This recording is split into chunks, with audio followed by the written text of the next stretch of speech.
असेल धमकी, आपलं पद गेलं तरी बेहतर, पण साहेबावरची टीका सहन नाही करणार आम्ही. पद हे साहेबापेक्षा मोठं नाही.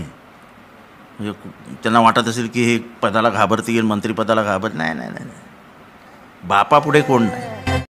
राष्ट्रवादी पार्टी के प्रमुख शरद पवार पर मराठी एक्टर कार्तिक चितले की तरफ से सोशल मीडिया पर अभद्र टिप्पणी किए जाने के बिना पर मुंबई और थाने और आसपास के 4 पुलिस स्टेशनों पे मामला दर्ज किया गया था. कल थाने पुलिस ने, नौपाड़ा पुलिस ने उसे अपनी हिरासत में लिया और कोर्ट में पेश किया, जहां कोर्ट ने कार्तिक चितले को 18 तारीख तक के लिए पुलिस रिमांड में रखने का हुक्म दिया है.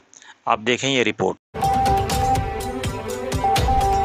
सवेरा न्यूज नेटवर्क को लाइक करें, सब्सक्राइब करें और बेल आइकन दबाना ना भूलें.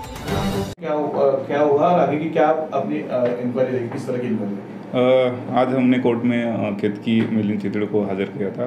माननीय कोर्ट ने उसको 18 तारीख तक पीसीआर दिया है और इस पीसीआर के दौरान हमको उन्होंने जो पोस्ट किया था वो पोस्ट कौन से डिवाइस से किया था उसका इंक्वायरी करना है और वो जो भी डिवाइस है वो सीज करना है.